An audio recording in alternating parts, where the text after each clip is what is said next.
आई, काकाच्या सह्या झाल्यात, जरा तुझ्या बाकी आहेत तेवढ्या कर ना प्लीज.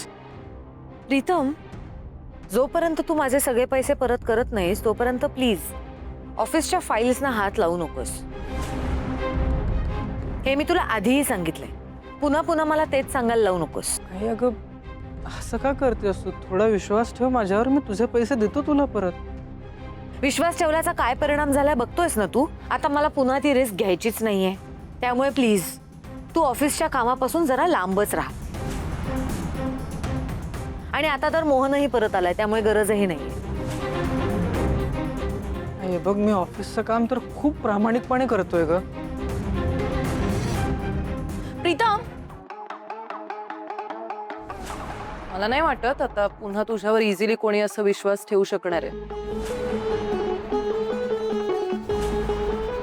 पण आपण यात एक गोष्ट करू शकतो.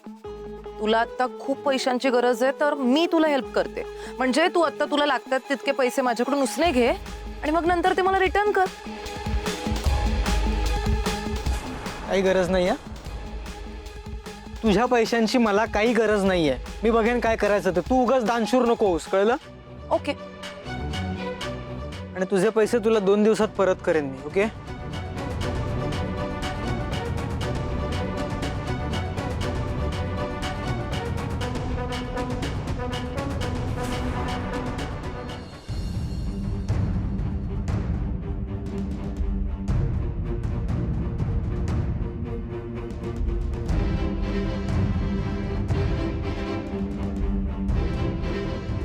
तुझ्याकडे घरी काहीतरी सोनं नाणं असेलच, दागिने असतीलच, ते पण येताना घेऊन ये.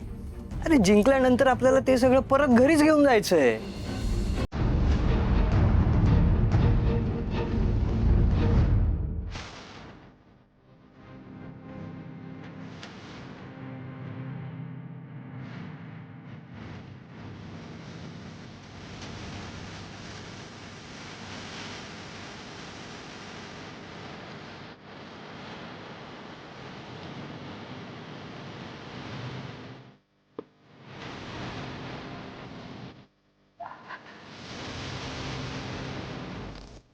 अरे सगळे दागिने कुठे गेले आता?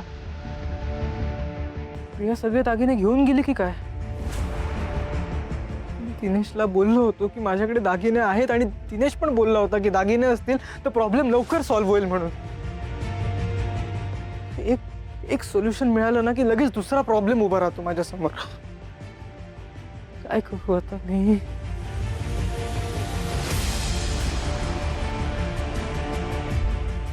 एक मिनिट, हे मी कसं विसरलो? आत्ताच मोहन काका अरब कंट्रीवरून आलाय ना, मग ऑब्व्हियसली त्याच्याकडे पैसे असतीलच. आणि मी विचारल्यावर मला नाही थोडी म्हणेल तो. आत्तापुरती त्याच्याकडून पैसे उसने घेतो आणि मग नंतर त्याला देऊन टाकीन. चला, हेच करतो, म्हणजे हा प्रॉब्लेम लवकरात लवकर मार्गी लागेल. मोहन काका, काका, काका आतमध्ये आहेस का? कुठे गेला हा?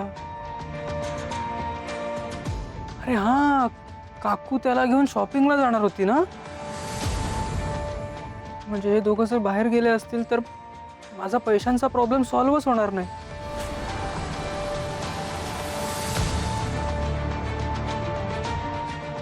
ठीक आहे, नंतरच येतो.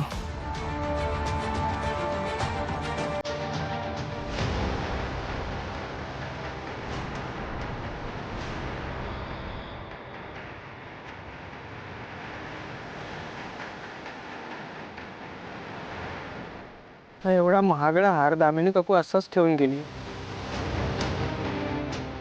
केवढं प्रेम आहे तिचं तिच्या दागिन्यांवर. आपण व्यवस्थित ठेवलेलं बरं.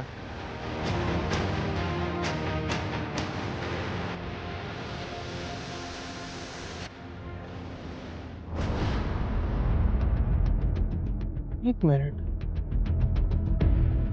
प्रियाचे दागिने तर नाही आहेत,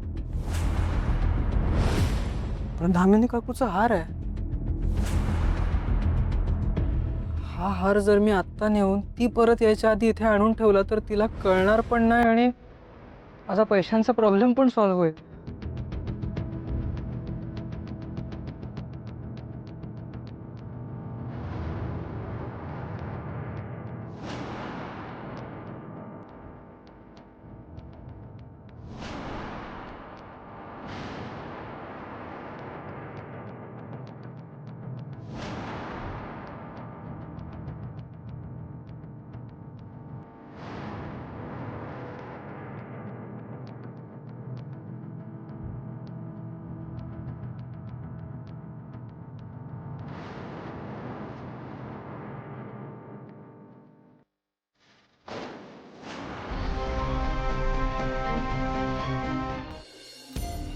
इकडे आणा, इथे इथे ठेवा, मधोमध ठेव. हा, हे सगळं काढून टाका.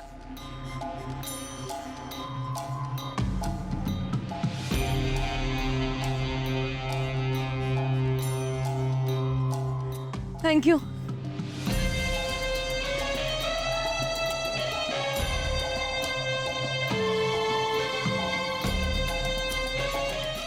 मूर्ख अहिल्या आणि तिची बिंडोक लफडेबाज मोलकरीण पारू. आधी त्या बावळट पारूने माझी खुर्ची मोडून मला खाली पाडलं आणि माझी खुर्ची मोडली म्हणून अहिल्याने मला खाली जमिनीवर जेवायला बसायला सांगितलं. मी दिशा जमिनीवर जेवायला बसेन असं वाटलंच कसं ग तुला अहिल्या?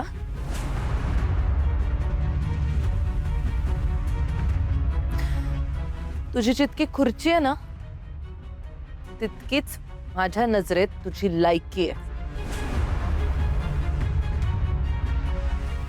इकडे बघ, मोठी खुर्ची, माझ्यासारखीच रुबाबदार. आता तू मला खाली जेवायला बसायला सांगितलंस ते तर मी करणारच नव्हते, म्हणून मी ही माझी हक्काची खुर्ची आणली आहे. मोठी खुर्ची जिच्यावर फक्त आणि फक्त माझा हक्क आहे आणि जिला माझ्यापासून कोणीच लांब नाही करू शकणार.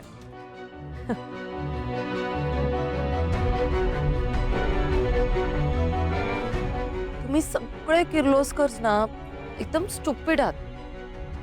तुम्हाला काय वाटलं तुम्ही हे जे पोरखेळ खेळताय माझ्यासोबत त्या सगळ्याला घाबरून मी शांत बसेल?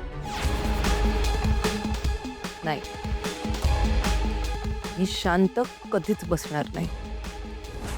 तुम्ही सगळ्यांनी मला ठरवून कितीही वेळा खाली पाडलत ना तरी मी प्रत्येक वेळेस आधीपेक्षा दुप्पट ताकदीने उभी राहत आलीये. आता सुद्धा मी दुप्पट ताकदीने उभी राहिली.